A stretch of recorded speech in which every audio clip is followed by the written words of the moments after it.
Once upon a time, deep in an enchanted forest where magic hummed in every leaf and stone, there lived an enchantress and her 3 beloved sons. The enchantress was wise and powerful, but she feared one prophecy, that her 3 sons would one day seek to leave the forest and never return. My dear boys, if you venture beyond the forest boundary, my magic will transform you into creatures of the wild. Please, stay. Mother, I am sorry, but I must seek my fortune. The world calls to me and I cannot ignore it. Farewell. The moment the eldest son crossed the forest boundary, named a soul of ancient star, magnificent in charm, and saw the way how you can return between earth and above. The eldest son, now the great eagle Elias, could only circle the forest from above, watching helplessly, his heart aching though his wings carried him ever higher. Mother, my brother was brave enough to follow his heart. I will follow mine as well. I am not afraid of your magic. Goodbye.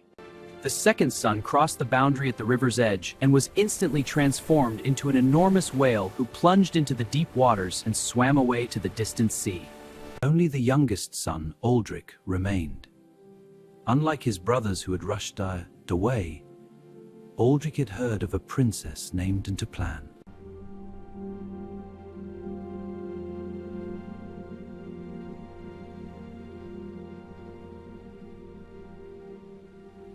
Might away you be hidden in the castle of Guide Sunny. You live in Enchantress. You raise or let him go.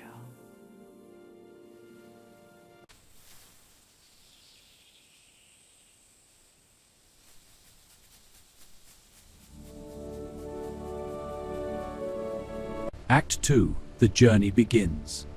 Through forest deep and mountains high, the path unfolds. The adventure awaits.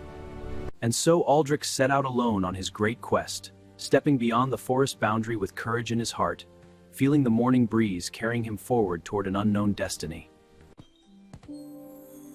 I crossed it! Mother's magic, it did not strike me. Perhaps my destiny truly is different from my brother's. I must be worthy of this quest. Aldrich had brought with him only a small satchel of food, a hand-drawn map, and the memory of his mother's words about the crystal ball. He studied his route carefully, knowing the path ahead was filled with dangers. By midday, the cheerful meadow gave way to the shadowpine forest, a dark and twisted place where travelers often lost their way and never emerged again. Stay calm. Mother always said fear is only a shadow. Face it and it disappears. Aldrich walked straight ahead without flinching, and the illusions of darkness dissolved around him like morning mist in sunlight. His courage was force and greatest shield. Beyond the dark forest rose the Iron Mountains, ancient, vast, and merciless to those who attempted to cross their treacherous peaks. The mountain trail was slippery with frost, and the wind howled like a living thing trying to push him back.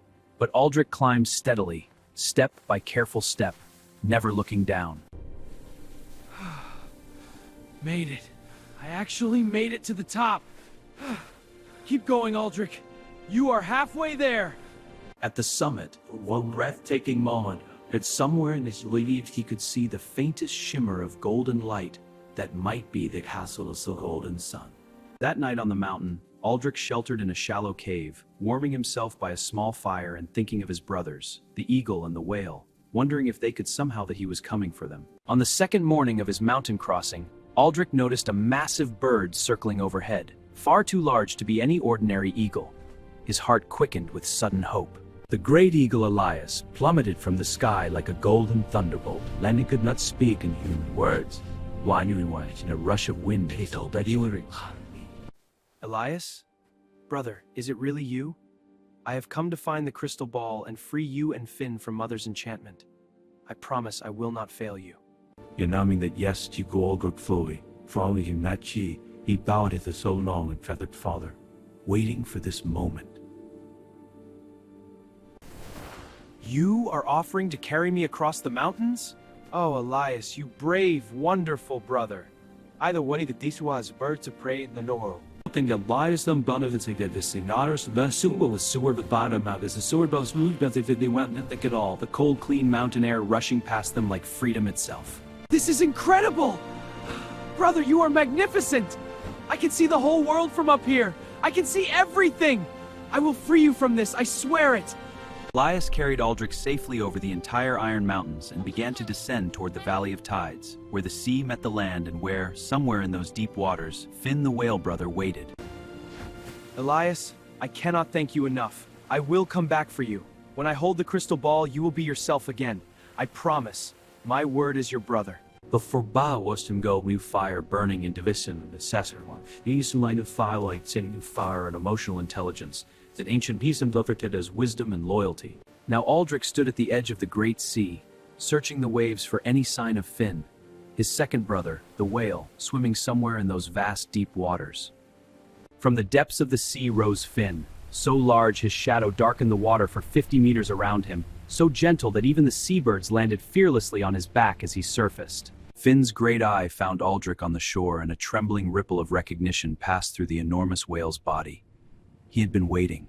He had always been waiting for his youngest brother. Finn! Brother! It is me, Aldrich, the youngest. I am going to the Castle of the Golden Sun for the crystal ball. I will free you both, I promise! Can you help me reach the castle across the sea? Finn carried Aldrich across the wide sea with the grace and power of a living ship, his great tail driving them forward through the waves faster than any boat, the ocean parting before them like a welcome. I know you can feel me, Finn. We, all three, are sitting. I will not stop. From even shrouded of the haze, the gods seemed to come from within the stone itself, a beacon of beauty and terrible enchantment. This is where we part, brother. Wait for me. No matter how long it takes, wait for me. Finn raised his great tail in a slow and graceful farewell, and then slipped beneath the waves to wait in the deep, patient as the tide itself, trusting in his youngest brother completely. Aldrich faced the Castle of the Golden Sun alone, without sword or shield, armed only with courage, love for his brothers, and none of the guards could spot approaching enemies or the sea. The path up the cliff was treacherous, and the wind from the sea tried to tear him loose from the rocks. But with every step upward, the golden light of the castle burned brighter, pulling him forward like a promise. The great iron gate of the Castle of the Golden Sun stood open just enough for one person to slip through, as if it had been waiting, as if it had known someone would come. Inside the castle walls, an unearthly silence reigned. Nothing moved, nothing breathed. It was the silence of a place where time itself had been enchanted to a halt.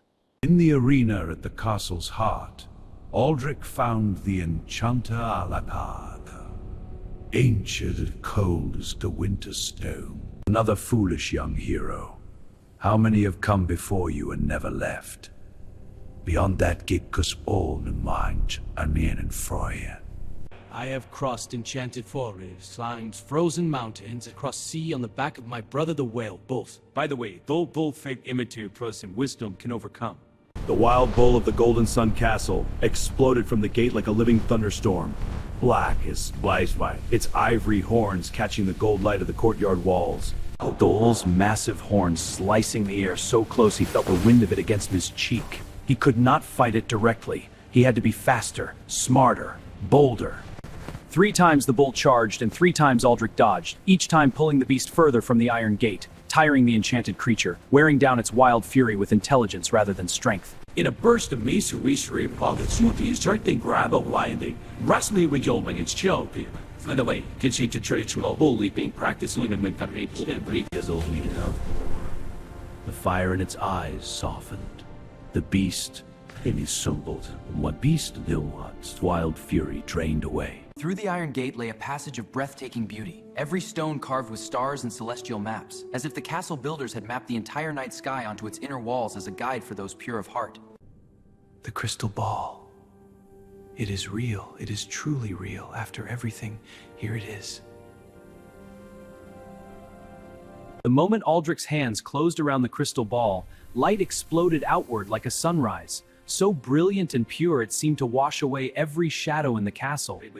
Guided by a feeling deeper than thought, Aldrich climbed the highest tower of the castle, his feet carrying him upward toward where he knew somehow knew Princess Jessica was waiting. In the highest chamber of the tower, Princess Jessica sat in enchanted sleep. So still, she seemed like a painting of a princess rather than a living girl, preserved by Malakar's spell for how many years none could say. She was exactly as the old stories described, golden-haired Jessica, whose laughter had once filled the castle with warmth before Malakar had silenced it. All that brightness, frozen, waiting.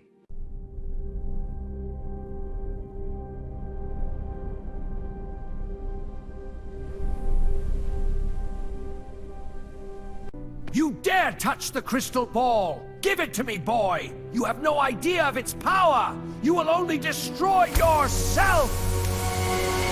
The crystal ball belongs to no one who uses it for cruelty and captivity. It is a tool of truth, not of power over others. And the truth is, this ends today, Malachar. The crystal ball answered Aldrich's courage and pure intent with all its power. Blazing white light tore through every enchantment in the castle like sunlight through morning frost, unstoppable and total. As the crystal ball's light swept over Malachar, the cold grew up. Long ago, what it felt like to stop holding the world prisoner. With a sound like a long, slow sigh, the ancient champion prisoner of all, his form carried away, seemed to breathe for the first time. In the sudden warm silence of the tower room, Princess Jessica's enchanted sleep released its hold, and her violet eyes slowly opened. Where am I? I was dreaming of sunlight and singing birds, and then who are you? What has happened to the enchanter? Where is Malakar? Princess Jessica, my name is Aldrich. Malakar is gone, his enchantment's broken, you are free. The crystal ball freed you at the night wrong time, you are safe now. As Malakar's enchantment died completely, every bar sue him in the brain, the chemical that produces feelings of happiness and well-being. The castle of the Golden Sun, freed from Malakar's darkness, became what its name had always promised. The mainland across the sea. Elias! Finn! Wherever you are, feel this light! This is for you both! Come home! The crystal ball returns you to yourselves. Come home, brothers! From the high blue sky, Elias came.